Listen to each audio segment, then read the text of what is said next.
So, ladies and gentlemen, you guys don't have to like Akademiks to admit the fact that he is correct when he says that regular or traditional radio in general, is dead and it's going to continue to die. And we're going to talk about why it's been dying and will continue to die. But before we do, make sure you guys hit the like and subscribe button. So, a lot of people have trouble accepting change, especially when the change can take away their power or take away any advantage that they may have. And in previous generations, radio hosts and DJs on radio stations and program directors, which I believe that was the title for Ebro's original job at High 97. Like, these individuals had power over artists and power over aspiring media personalities who wanted to get some exposure. And they had the ability to make these artists and media personalities household names. And they also had the ability to gatekeep and keep people out. But social media over the past 15 to 20 years has, in my opinion, brought a bit of decentralization to the equation, because now you don't have to go through that old school route of signing up to be an intern where you're being unpaid and you're having to get a bunch of people coffee and have them disrespect you and talk to you any kind of way as if they have no common sense, and treat you like crap, while you have to just basically, you just have to just bite down hard on your teeth and just bite your tongue and hope that one day you can climb up to their position. You really don't have to do that anymore. You could if you want to, but it's really less necessary than ever due to what social media has done. It's allowed people to just say, hey, if instead of me being an unpaid intern, let me be an unpaid YouTuber and hopefully build up a following that I can actually control, not control them, but control the environment, because this is actually a group of people that are here specifically because they rock with me.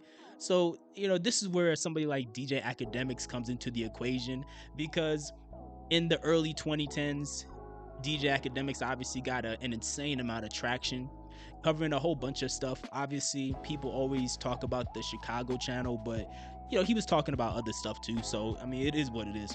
And in my opinion, I think a lot of people that were in that old school paradigm of wanting to go climb their way up through radio stations, I do believe a lot of them, whether they admit it or not, they did have some jealousy when it comes to someone like Akademiks. The fact that he was able to usurp that old school outdated system, that old school outdated machine, and go get to the same position or a better position just from being on the internet.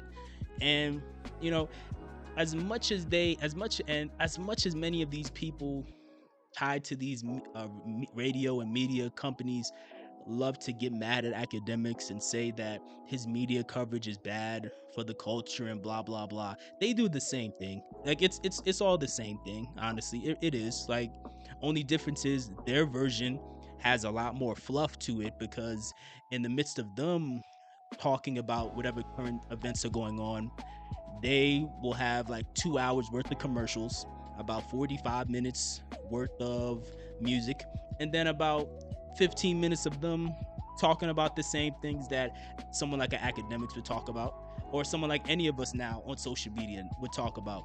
And now it's become the new normal, to where everybody, including other artists, like I'm an artist and I'm now basically doing a similar thing of just talking about current events as well, just because I would like to obviously grow on social media and connect with people who like these same topics.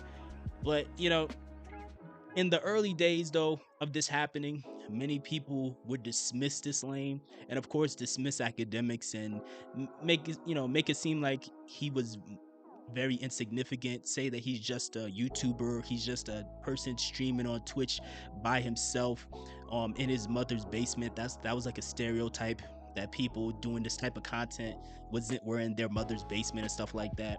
And I think it's something that all content creators should take note of, because in reality, I think they don't respect social media content creators as a whole. They just like to use Akademiks as a proxy, but that's just my opinion. But either way, some of the main people that Akademiks has beef with tied to that old school paradigm have been Ebro and Rosenberg. And recently, over the past couple months, like late last year, Ebro and Rosenberg, they got fired from Hot 97, and the show got canceled, most likely due to ratings. And this is something that Akademiks pointed out in the midst of him celebrating them getting fired. He pointed out that most likely it was due to the fact that they're not bringing in the viewership that the parent company, I believe their name is Clear Channel, they're not bringing in the viewership that Clear Channel would like them to bring in. Now, Ebro claimed that they really got fired because of their political beliefs, which that's cap. Like that's absolutely cap. Like they got fired because people aren't paying them attention like that no more. And Hot 97 probably ain't want to pay them like that. Now they might try to spin the narrative and say no, they were still getting ratings, and they'll probably lean and they try to lean on old school references like Nielsen's sound scam to say, oh well, we're getting all of these listeners when everybody knows at this point social media is king. And when you check Hot 97 social media, they're clearly struggling.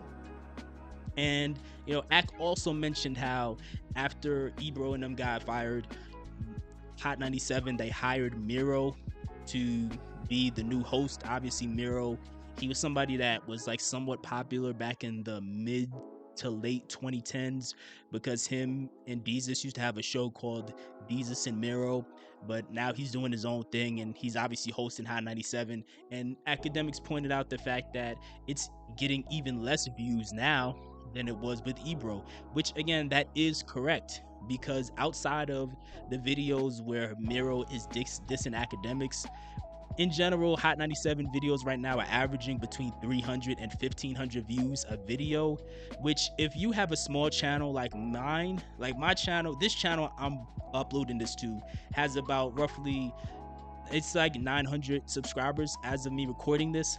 If I get 300 to 1,500 subscribers, 300 to 1,500 viewers or views per video, that would be great, because it's a small channel. That would be great. But when you have a channel that has 4 million subscribers, and not just 4 million subscribers, but 4 million subscribers, and it has a brand that is owned by a billion-dollar corporation, only getting 300 views a video, that is a disaster. That's a disaster. That's a very bad sign. That means that you have a dead channel, in my opinion, as somebody who grew up on the internet at this point. Like YouTube has been out for most of my life at this point. That's a dead channel. That's absolutely a dead channel. So, and Mero ended up responding to that by going on like this very, what I thought was very weird and delusional crash out on Akademiks. He basically was implying that Akademiks only is relevant when he's dissing him, which is obviously not true. And then he also again went back to the same stereotypes about you're in your mother's basement and blah blah blah. And again, and then also he said Ak has no impact on the culture, which, all these insults, they ring hollow because Akademiks is clearly more success, whether you like him or not, he is more successful and relevant than Mero, Ebro, Rosenberg combined. I mean, he's more relevant than Hot 97 at this point. Like, it's just the reality of the situation. And Mero crashing out on Akademiks doesn't change the fact that what Akademiks said about their viewership, it's correct. It's 100% correct. People don't watch Hot 97 anymore. They don't care about them. They just don't. Like people, they still view being on some of these radio stations as like a status symbol, and that's not what that is at this point anymore. That might have been a flex back in like 2002, I guess, but bro, it's 2026. Bro, that's not a flex anymore, man. Like, it's just not. Like, you would be much, if you're an aspiring, like if you're someone who's an artist or a content creator or both, or all the above, you're much better off just trying to build up your own pages on social media than signing up to be an intern or whatever at Hot 97. Like it's useless at that point, at this point, in my opinion. And honestly, I don't think they'll ever truly come back because, again, they're still stuck in their old ways. they're not really trying to help break new artists who have a lot of potential. That's not what they're trying to do. They're also not trying to bring in young faces on social media. That's again still not what they're trying to do. And in my opinion, those would be some of the main things you would have to do to even have a chance to really make a comeback. So I don't see them getting back to prominence anytime soon. I think it's cooked for them at this point. But let me know, do you think Hot 97 will make a comeback, or do you think Akademiks is right and they are